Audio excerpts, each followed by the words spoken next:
यानी जनता की संपत्ति को जो सुलगाया जा रहा है, जलाया जा रहा है, तोड़फोड़ किया जा रहा है।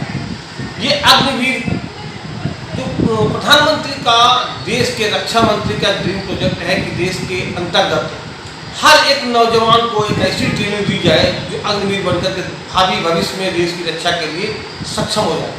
इसलिए प्रधानमंत्री ने जो सपना देखा था अग्निवीर जो है, आज देश को अग्निपथ की ओर ले जा रहे हैं। क्या ये षड्यंत्र है या एक राजनीतिक साजिश? इसी सिलसिले में हमारे साथ बात करने के लिए मौजूद हैं भारतीय जनता पार्टी के वरिष्ठ कार्यकर्ता पंकज राज जी। सम्राट जी, आपका स्वागत।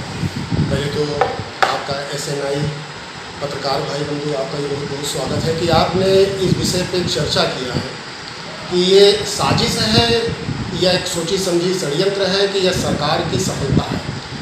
तो मैं पत्रकार भाई बंधुओं से माध्यम से ये बताना चाहता हूँ, ये मेरी व्यक्तिगत राय है। जो ये अग्निपथ वीर का ये जो सरकार ने ये सोची समझी चाल है, ये मत समझिए।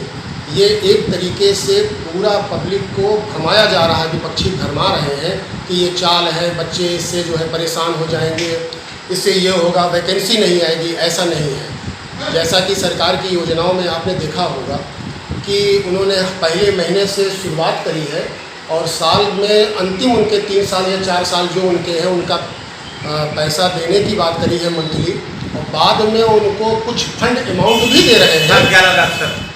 14 साल या 11 लाख ऐसे अमाउंट भी दे रहे हैं, जिससे उन बच्चों का भरण पोषण भी हो सकता है, उससे वो रोजगार भी कर सकते हैं। यहाँ आकर वो अन्य चीज़ों में अपनी भागीदारी भी दिखा सकते हैं। जैसे पुलिस में भी वैकेंसी उनको मिल सकती है, बैंक में भी मिल सकती है। उनको एक तरीके से उससे जस्ट लाइक एक सर्टिफिकेट मिलेगा उनको कि हाँ आपने ये करके आए। और दूसरा ये चीज़, बच्चे यहाँ घूम रहे हैं। आप खुद सोचिए पत्रकार बंधु और सभी दर्शक जो भी देखें, बच्चे यहाँ घूम रहे हैं तो यहाँ क्या कर रहे हैं? 18 से 19 साल के बच्चे भ्रम में आ जाते हैं, जिनके पास रोजगार नहीं है, जिनके घर में रोजगार नहीं है। वो कहीं पत्थर उठा रहे हैं, कहीं चोरी में फंसे हुए हैं, कहीं नशे में फंसे हुए हैं।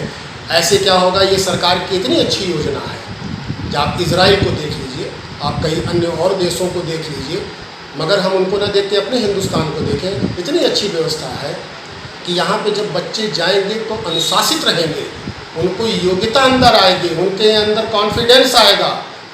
और मैं तो ये समझता हूँ कि ये विपक्षियों की चाल है, जिस तरीके से बच्चों को भरमाया जा रहा है और लोगों को भरमाया जा रहा है। ऐसी क्या आवश्यकता पड़ी है ये जो अग्निवीर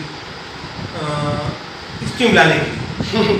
अब आपसे बेहतर कौन समझ सकता है? पत्थर उठा रहे हैं लोग, तो कम से कम पत्थर तो ना उठाएं लोग। क्या ये जितने युवा को एक डिसिप्लिन लाने के लिए, इनको एक सेटलमेंट लाने के लिए, आप जब अनुशासित होंगे, जैसे घर का अगर गार्जियन अनुशासन में होगा तो उसके जितने भी आप बच्चे देख लीजिए, पढ़े लिखे योग्य सक्षम होंगे, अनुशासन मिलेगा। उस जो बच्चा अग्निवीर में रहेगा, अनुशासित रहेगा, स्वस्थ रहेगा, और उसे कुछ करने के लिए सरकार धनराशि भी देगी।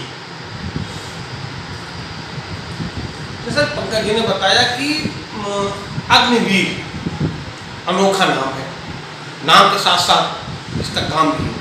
जितना युवा है सभी को शिक्षित करना, सभी को एक अनुशासित करना, इसीलिए अग्निवीर लाया गया है कि जितना भी बेरोजगार युवा है, कोई पत्थर उठाता है, कोई भटक जाता है मार्ग से, माँ बाप का एक सपना होता है कि मेरा बच्चा एक राष्ट्र के लिए एक समर्पित, एक अच्छा नागरिक बने। लेकिन ये जो विपक्षी पार्टियां यूँ कहें, जो एक देश विरोधी ताकत है, उन ताकतों ने युवाओं को भटका दिया, बहला दिया। किसी के हाथ में पत्थर थमा दिया तो किसी के हाथ में मशाल।